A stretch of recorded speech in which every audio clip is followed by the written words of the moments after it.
A lot of our leaders always say in California that we want to lower the housing cost, but somehow it always goes up. California charges fees. Even put a prefabricated, a trailer home on your lot. Fine. $20,000 traffic, $20,000 sewer, $20,000 electricity, Wow. $10,000 transit, $5,000 public art. We have these fees. We're very creative with fees. San Francisco fees got up to almost $300,000 per apartment before land, construction, labor, any of it. Just fees. Just fees. Just $300,000. Just fees. And many jurisdictions are over $100,000 just fees. We all know that the cost of housing has skyrocketed in California and is a lot higher than the rest of the nation. My guest today is Jennifer Hernandez, who's a land use, environmental, and civil attorney. She has tremendous amount of experience with housing in California. Today, we're gonna dive into all the components that make the cost of housing much higher in California than the rest of the nation. Housing is the top target of environmental lawsuits in California. You wanna build housing? Yeah. So I'll take a couple $100,000 or I'll sue you. For what reason? I'll make stuff up. The lawsuit will go away if you make me happy. People don't believe it's possible, that it's legal, but in fact it is, and it happens all the time. We want to make affordable housing. We know how to reduce housing costs. A piece of wood doesn't need to cost more here than it does in Nevada. Are you saying all of this is kind of for show? Those leaders that are talking about this, they are not really wanting to solve this problem. It was power plays by special interests and wealthy donors. I'm Siyamak. Welcome to California Insider. Jennifer, it's great to have you on. Welcome. Thank you so much. I'm pleased to be here. I like your show. Thank you. We're very excited to have you on because you're a housing expert and you have had a career in housing for 40 years. And we want to know why is the housing cost in California so high? Because we've decided to make it that high. A piece of wood doesn't need to cost more here than it does in Nevada. A hammer being swung by a worker paid a good wage doesn't need to cost more here than it costs in Nevada. But we've made a series of policy choices that has made housing here cost 3 times what it costs in Nevada. Policy choice after policy choice. And I can give you as many examples as you'd like. You need to tell us, give us a lot of examples because a lot of our leaders always say in California that we want to lower the housing cost, but somehow it always goes up. So I'll give you a good example. Back in the 1970s, and I'll go back and forth in time, we decided we had a pretty significant challenge with having affordable energy, electricity and gas both. We had a problem. And so California decided to require insulation in houses, walls and roof, so that it was cheaper to heat the home over time and we used less energy because the home would stay hotter if it was insulated. California was, I think, the first or nearly the first state that did that. It increased housing costs. But the idea was that increase in housing costs came back at you, lowered electricity or energy, natural gas costs, right? That was a consumer-based increase in housing costs that would pay back.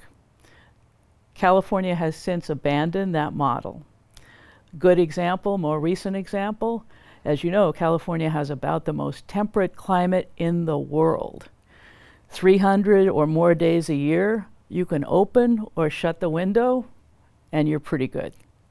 Not in all climates, not in the desert, not in the high mountains, but certainly along the coast. So in the name of climate policy and environmental policy, and in my judgment, because a lot of bureaucrats now watch Star Trek, is we decided we needed homes that were tight, where the air didn't circulate to the outside. Because if the air was kept inside, it stayed hotter with less energy, or it stayed colder with less energy. We weren't having to deal with the outside air temperature changing the air temperature inside. So tighter buildings are now what we want, including in homes. Fewer windows that open and close. much more elaborate air conditioning and heating systems, much more elaborate filter systems, which have to be maintained. And if you don't maintain the filter system correctly, you can end up with Legionnaire's disease. And then much higher energy costs, because you have to run all these gizmos, including filters, that you don't have to run when you open and shut the window. It's a concept that would work if you were on the Starship Enterprise. It's a concept that may work well if you live in a super cold climate and insulation alone isn't enough.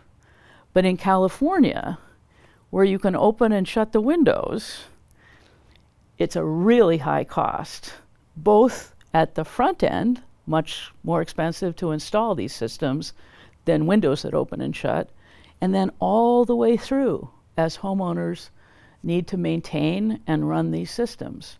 And God help us if they break, which they do, all systems break, and then you have to replace pieces of them. Higher upfront cost, higher ongoing costs, higher housing costs. And how's that good for people if there is no fresh air in the unit or the housing unit? So there's several pieces of the story. One piece of the story is if you want to sell new stuff, new systems that do these fancy filter things, then it's much more interesting to require that happen. So you get lobbied, right? Groups come in, business groups come in and say, no, this is better. It's healthier to have a filtered system than it is to breathe outdoor air which has pollution in it. And everyone says, oh my goodness, pollution, that's terrible. But it's actually pretty good air. We've watched the mountains emerge. When I grew up, you couldn't see the mountains in Southern California. They were behind the smog curtain all the time. Even the Bay Area, where I grew up, it wasn't fog, it was smog. It was a brown tinged smog. But the Obama administration reported in 2016 that tailpipe emissions from our cars and pickup trucks were 99% cleaner than in 1972 when we started regulating air pollution. We're pretty good when we decide to set a goal for ourselves to make things cleaner, to make the air or the water cleaner. We've done a pretty darn good job. But if you declare victory, then the people who want to sell new gizmos, the activists who want to make sure that there's always a new thing to advocate for, so there's a reason for them to take tax donations, tax deductible donations, and sit at the table and advocate for what they're thinking about, they wouldn't have as much to do. And then of course there's people who staff agencies, much more fun, many more opportunities to increase employment, get promotions, if the regulatory regime keeps changing, as opposed to does the window open and shut? Yes, it does. That's easy. Now is the building tight? That's much more complicated. A lot more people have to be employed to manage that kind of new requirement, and it's being sold as an environmental or safety or climate critical need. And somehow environmentalism, climatism have become really, really much more important than consumer protection or affordable housing, by which I mean housing people can actually afford to live in. I think we're now well over 10% of Californians who are behind in paying for their energy bills. And we have, as you know, the highest poverty rate in the nation. A third of us live in poverty. We can't make our monthly payments for food, medicine, childcare, even with one of the most generous public subsidy systems in the United States in terms of public assistance. So we've managed ourselves into an unaffordable housing crisis. And there are just a bunch of policy choices. There's 30 of those that I could tell you. So does it mean that they don't want the windows to open? Well, so think about it this way. You've heated your room. It's now 69 degrees. It's perfect. Perfect. You open the window, the air out there is 75 degrees. It comes in, and now we have to cool the air that came in at 75. Energy. Other way around, it's 69 degrees, perfect. The air outside is cold. We open the air, fresh air, it comes in cold, now we have to heat it. So it's that one metric of energy use for heating and cooling, followed by a second notion, which is filtered air indoors is cleaner than air outdoors. It's healthier. And which is very both hard of those to are ridiculous, honestly. accept as just from common sense perspective. In California. On the Enterprise, I'm guessing it's a pretty good system in outer space. And how much something like that costs on the housing units? Because we have these really, really high prices for the housing. Right. How much does that add, something like this? You know, is it $10,000? Is it $15,000? Is it higher energy bills going forward? For sure, all of that. Is it higher maintenance costs? For sure, all of that. Another thing we're doing now, which is not yet mandated in some jurisdictions, although some are, is we're wanting to not allow people to use natural gas hot water heaters or natural gas air heaters. They want to get rid of natural gas, same with stoves. The cost of retrofitting an existing home to be all electric, which requires a lot more electricity than homes are wired for. And once you open a wall, if you've ever done a home remodel, there's always a surprise, and then you have to fix that. And if you want solar, which is a good idea, but you open an older home roof, and there's stuff that needs to be done. So the cost of retrofitting homes to be all electric is coming in $50,000, $75,000 per home. So these are all add-on costs to a base that's already crazy high costs. It's crazy expensive. One of the issues I talk about in the report we just recently concluded is California charges fees. Local jurisdictions say, you want to come to our community? Great. So you need to pay us $20,000 for As a traffic developer, impact. right? Yep. Even put a prefabricated, a trailer home on your lot. Fine. $20,000 traffic, $20,000 sewer, $20,000 electricity, Wow. $10,000 transit, $5,000 public art. We have these fees. We're very creative with fees. The thing about those fees, which the US Supreme Court, by the way, just looked at and had something to say about, but they're higher. California housing fees in many jurisdictions, many cities and counties, are higher than it costs to join a country club in most of the rest of the country. A country club initiation fee with none of the services is what we are now used to as thinking is normal.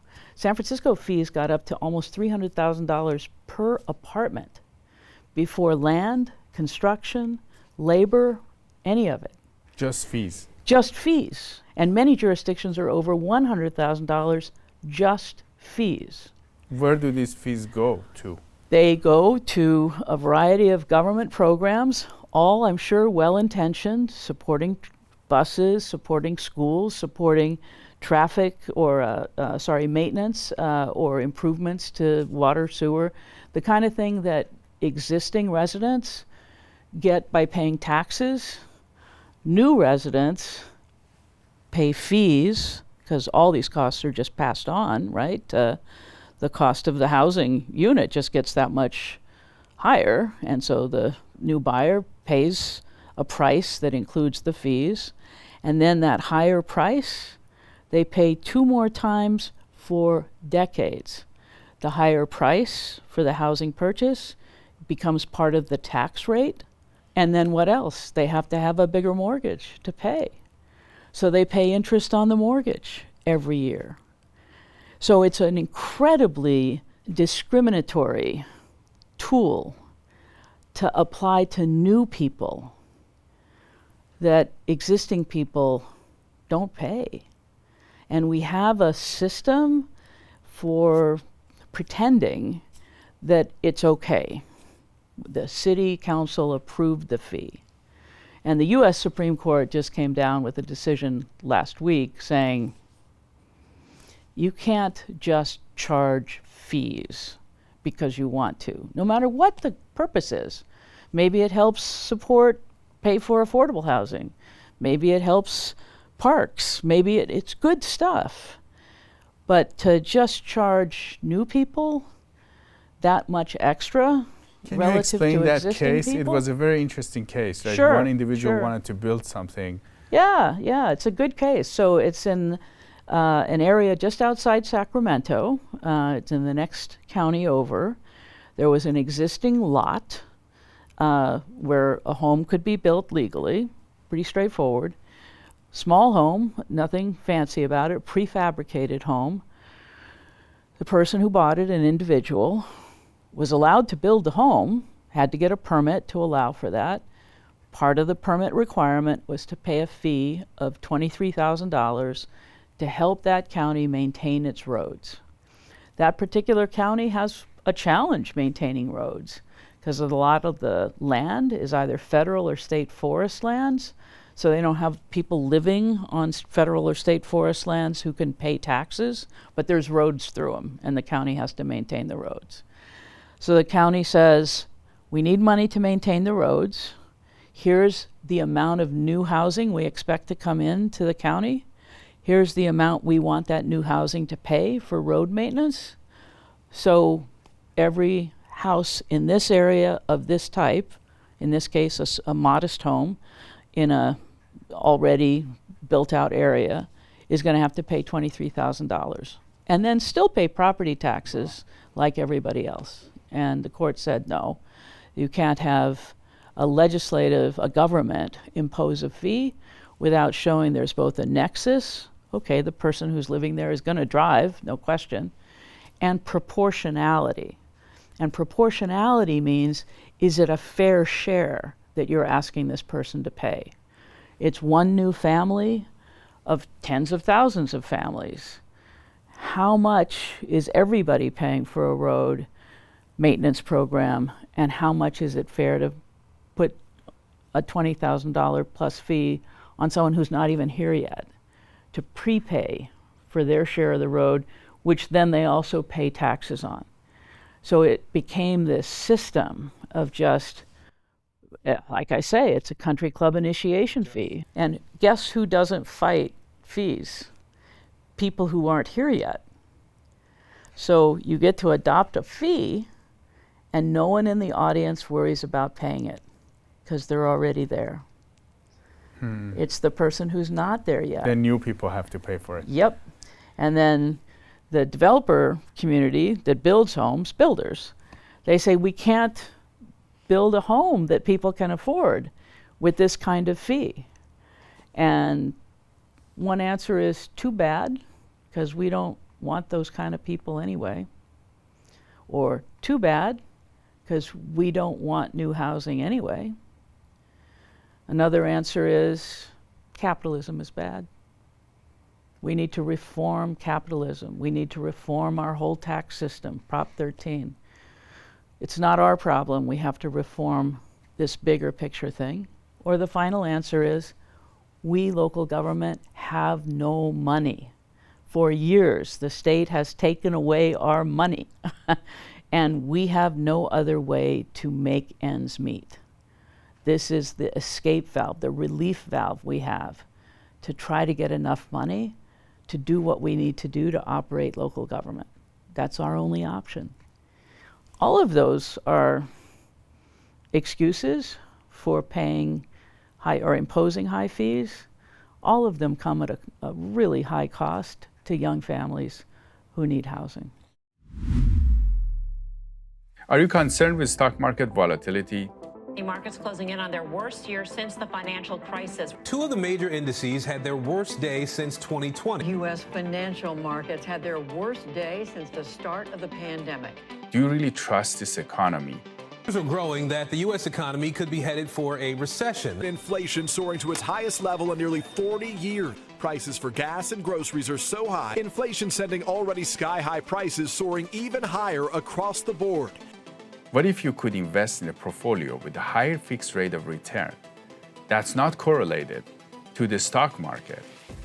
You can turn your monthly income on or off compounded, whatever you choose, and there is no loss of principal if you need your money back. And absolutely, there are no fees. Just log on to investverify.com. Folks, I personally invest my own money with Verify. Log on to investverify.com or call 888-VERIFY-24. Now let's go back to the interview. There's a lot of talk about affordable housing. And in San Francisco, of all places, people care about, they want to bring affordable housing. What's happening? Where are these fees? What are they? So the same fees, typically the fees are lower for deed-restricted affordable housing units. So a market rate unit, as it's called, without taxpayer subsidy, may be required to pay a pretty big fee for affordable housing to be developed somewhere else, that, right? I see. Okay. But probably both kinds of housing would have to pay, say, a park or transit fee.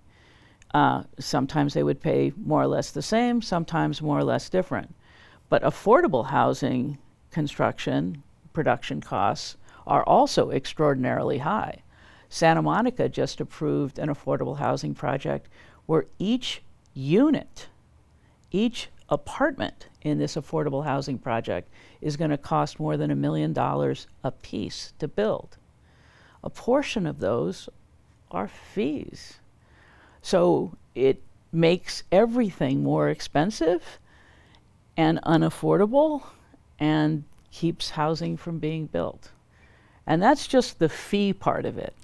We have a whole other suite of tools that make it hard to get housing approved, and then frankly hard to get it built without lawyers getting involved, like myself, to either get the approval or to defend the approval in court from someone who says, I don't want this housing here, I'm going to sue to block it. I don't want these people, they're going to compete for my parking space. I don't want these people, they're going to use my road. I don't want them using my park. I don't want them in my kid's school. There's a lot of that. And then we have people who use the law, especially environmental laws, to gain an economic advantage for themselves. Go ahead. You want to build housing? Yeah. So I'll take a couple $100,000 or I'll sue you. For what reason? I'll make stuff up. I can sue, anyone can sue alleging that the housing would cause an adverse impact to the environment, because we now think about kids making noise as an environmental impact on the street, which is a case involving the UC Berkeley dormitory. People sued next door. They live next to a college campus. College campus wants to build a new dorm. These people sue because they say the students are going to make noise at night. They're going to get drunk and make noise. Well, you choose to live next to a college campus. And by the way, that's illegal conduct. But they sue and they win under environmental lawsuits because we don't really have rules that we enforce. We kind of make it up as we go. So there's an uncertainty about who wins those lawsuits. And by threatening to sue or actually suing, you create, I call it extortion. The lawsuit will go away if you make me happy. And until the lawsuit goes away, you can't get a construction loan. So just by filing a lawsuit, I stop your project for a period of years. The Little Hoover Commission just came out with a report that confirmed this. People don't believe it's possible, that it's legal. But in fact, it is. And it happens all the time. Housing is the single most commonly challenged, for environmental reasons, single most commonly challenged form of project. Not factories, not refineries, not roads. People sue under environmental law to block housing. Block housing next to them, block housing a few blocks away, block housing on the edge of whatever the city is, block housing next to a freeway interchange in the middle of. And they can just sue anybody for any location? Absolutely, absolutely. You don't have to live near where the housing is approved. You don't have to be representing the environment. There's a classic case, one gas station owner wanted to expand by 2 or 3 pumps, And the gas station owner across the street didn't want him to expand, so he sued under environmental law. Competitors sue each other using environmental law. We've weaponized this tool, this environmental law, to really just add a lot of cost. And because you may be sued, especially in wealthier communities or when you're doing something more controversial, we spend years, 10,000 pages worth of studies, which cost a lot of money. And with that, you still have to go to court, which costs a lot of time and money. And so when you start adding 5 years and more than $1 million of costs to do studies and then defend studies, and it can easily go a lot higher than that. It can go 10 million. It can go 30 years of delay. Who's to be surprised that we don't have the housing we need? Do you think this is a California specific? All of the things you're saying, are they mostly California specific? I like to say, as a native Californian, multi-generational descendant of Californians, when California sneezes, the country catches a cold. All of these are California sneezes that have, to some extent or another, been copied by other states. The procedural stuff, the use of environmental law, for example, in lawsuits to block projects is much more prevalent in blue states. It's why columnists like Ezra Klein in the New York Times talks about why blue states can't build. We have all of these procedures, all of these litigation opportunities. It slows everything down. It costs a lot more time and money. Red states can still build. So it's an example of a political divide. There are other issues. We have a one-party state. When you have a one-party state, within that party, interest groups have very strong power, especially if they threaten an incumbent with someone who is more aligned with their interests within the same party. And so special interests have a lot of power everywhere. Here, the power is not diluted by a two-party system. It's all within one party, and so it all happens kind of inside the family among the powerful members of the family, and it rarely gets exposed to outside criticism or a break, which is kind of amazing because it's a Democrat, I'm a Democrat, and normally that's kind of consumer aligned, civil rights aligned, union labor aligned. But a union household is about the most adversely affected, other than the homeless, by the housing crisis. You can't have a union household afford to buy $1 million house.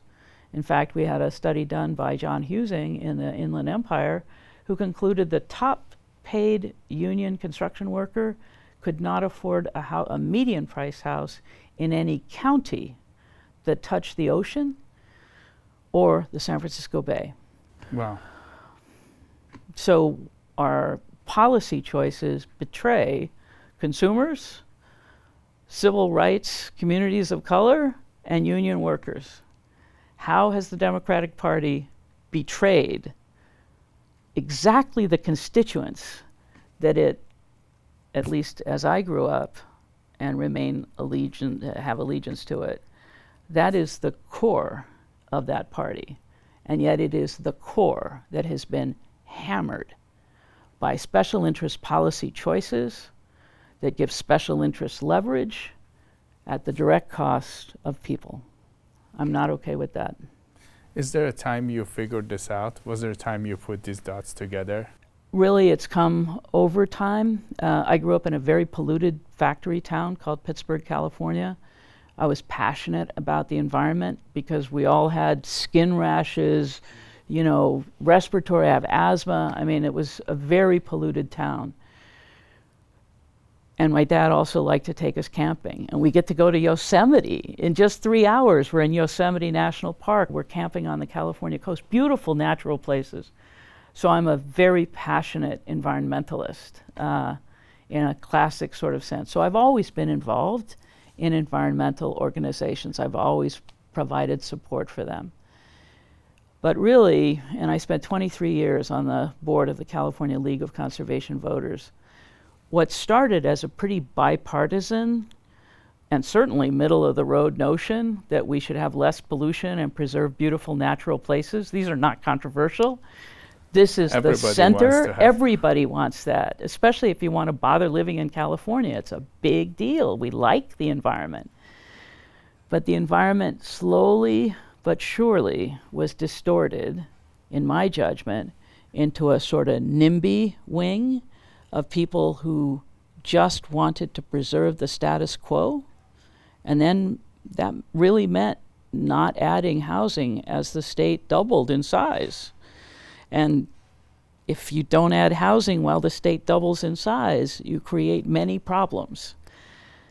And then now a sort of climate wing that says California, within our boundaries, should reduce greenhouse gas emissions. Of course, we always reduce pollution. It's what we do. But greenhouse gas emissions, carbon monoxide, that's what we exhale. California counts only greenhouse gas emissions produced in California by people. Once a person leaves California and moves to Nevada or Texas, for example, their greenhouse gas emissions annually doubles or even triples almost, because we have cleaner energy from electricity, we have, frankly, a lot less use of air conditioners and heaters because of our temperature. We've done things to make this a very low per capita greenhouse gas state. But the way we count greenhouse gas is if the job moves out, terrific. If the person moves out, terrific. We only count greenhouse gas within our borders, which is really crazy because greenhouse gas and climate change is global. But that's a metric very consciously chosen to promote degrowth, the idea that California is already over its holding capacity. And degrowth means some people are going to have to leave. And who has to leave? Our young working families. It's unbelievable. It's immoral. And so I teach environmental justice at the University of California Law School from a civil rights lens, because we seem to have forgotten civil rights in the Democratic Party on our way to making these catastrophic changes. And you're thinking, by now, this lady's crazy. Except the Legislative Analyst's Office just confirmed that our climate policy choices for electric vehicles, for energy, they transfer wealth to wealthier people and cost more, a lot more, for less wealthy people. Easy example, favor homeowners, hit renters hard, especially if they're saving for a down payment. How fair is that? That's Legislative Analyst's Office from January. The Air Resources Board, $5 billion net increase in household incomes for people earning more than $100,000 a year. Net decrease of $100 million for households earning less than $100,000 a year. A wealth transfer from the poor and working class to the wealthy. Page 125 and 126 of the California Air Resources Scoping Plan, adopted unanimously by an all-Democratic board in 2023. A wealth transfer from the poor. And they know about this. It's written. It's there. It's disclosed. And the very next paragraph says, it is true that since we have more black and brown Californians in the lower income tier, that this does have, these policy choices we're making, does hit harder at black and brown Californians.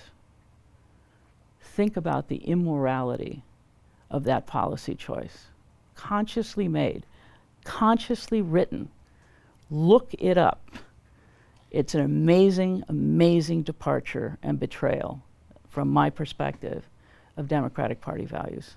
Is that what you saw, or was there other things that you had seen before where you kind of realized something is not making sense? 2008 recession hammered union workers, especially construction workers, many of whom are still in my family and my extended circle. We're a union household. We had also decided, we had a housing crisis in 2008 in Silicon Valley. Governor Brown, Jerry Brown, longtime Dem, climate hawk, was in office. I really pushed hard at the California League of Conservation Voters for a 2-year pause in being able to sue to block housing in Silicon Valley that was located on bus routes. Because it's what we said we wanted, right? We want apartment buildings near bus routes.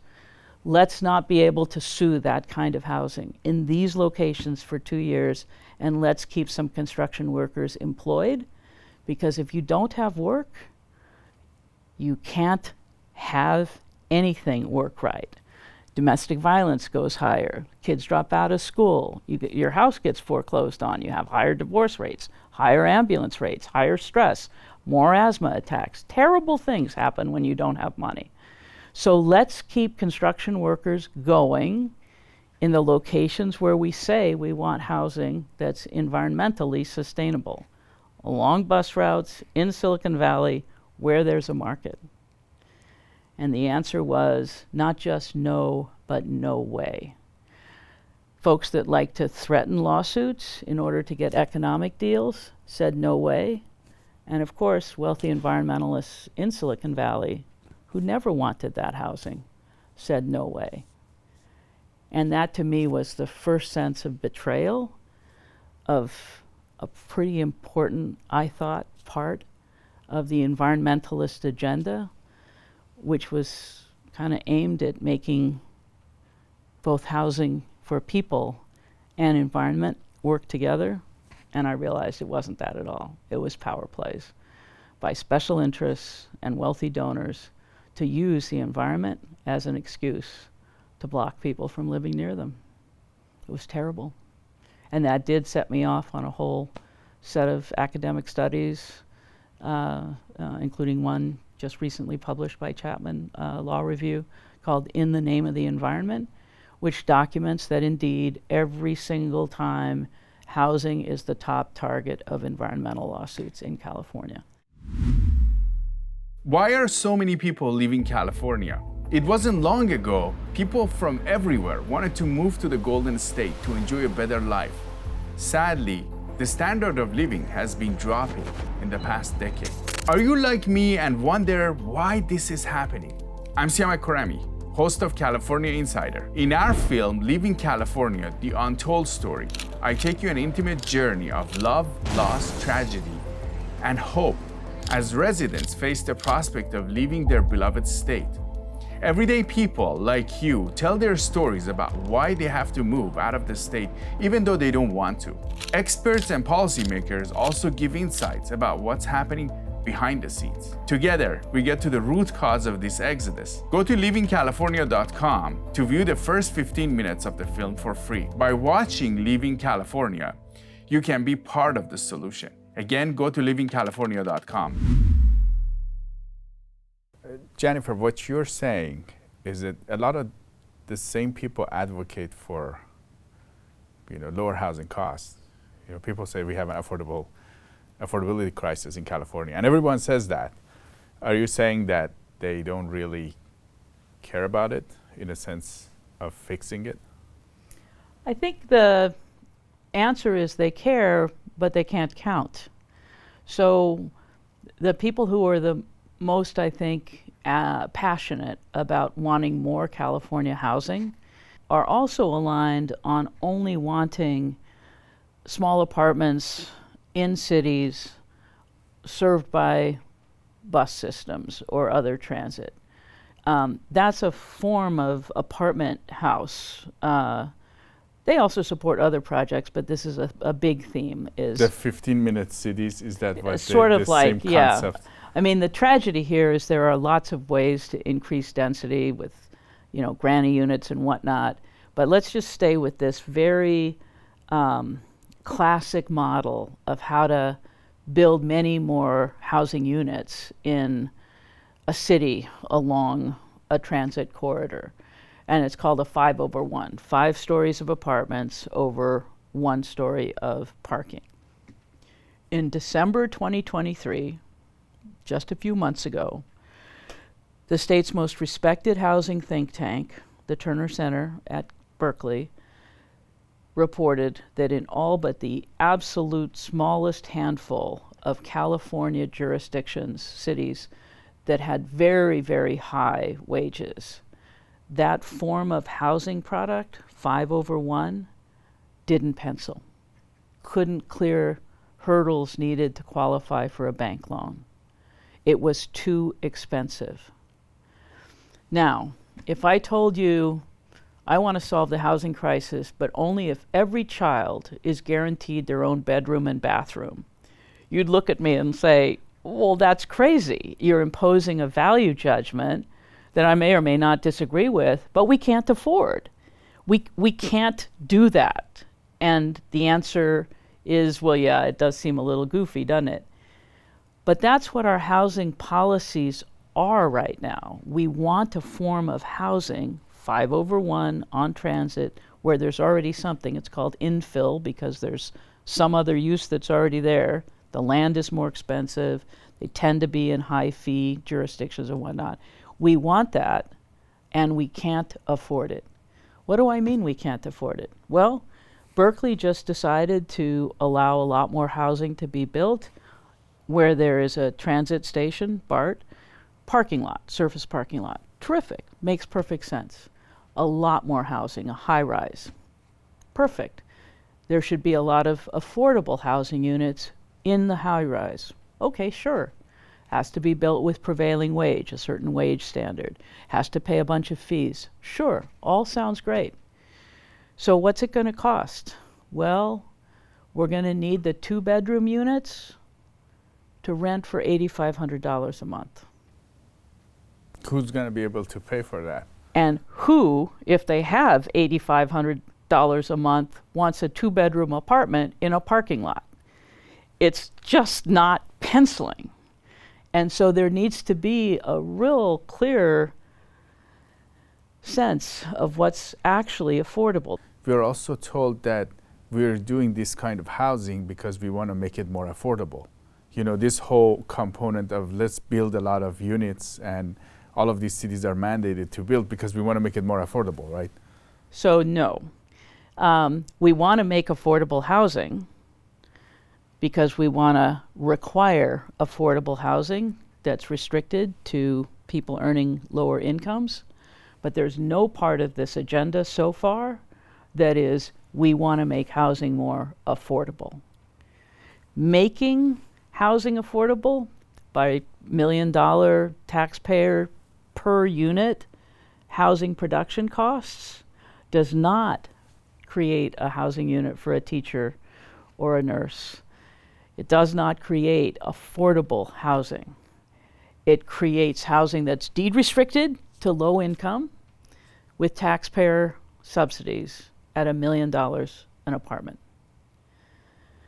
Making housing affordable is producing housing, $200,000, $300,000 per apartment, $400,000 for a single family home.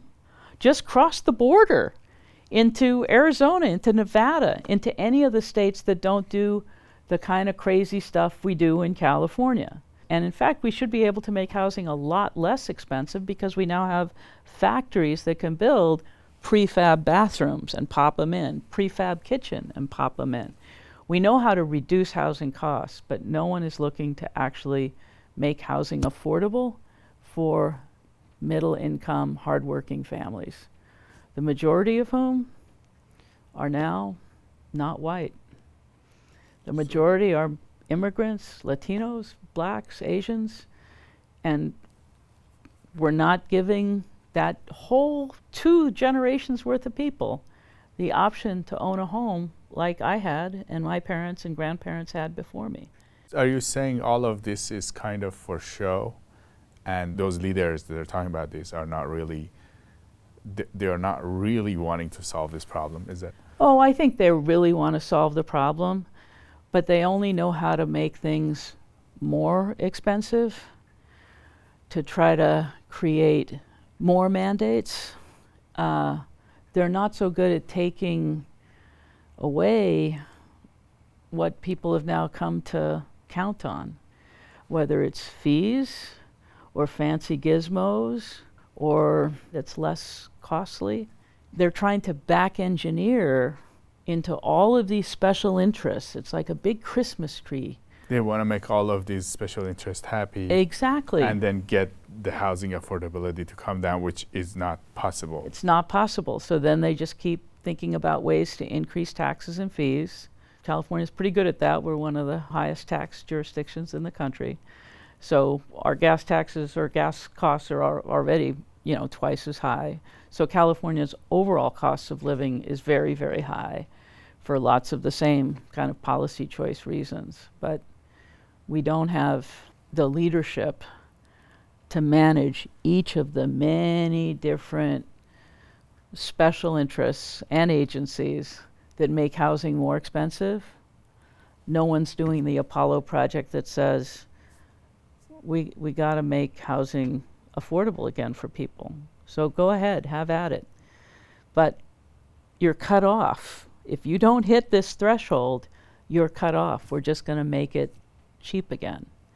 Not cheap, still good, but not with this crazy add-on stuff. That will make people angry, and it'll make special interests that are very powerful angry, including environmentalists.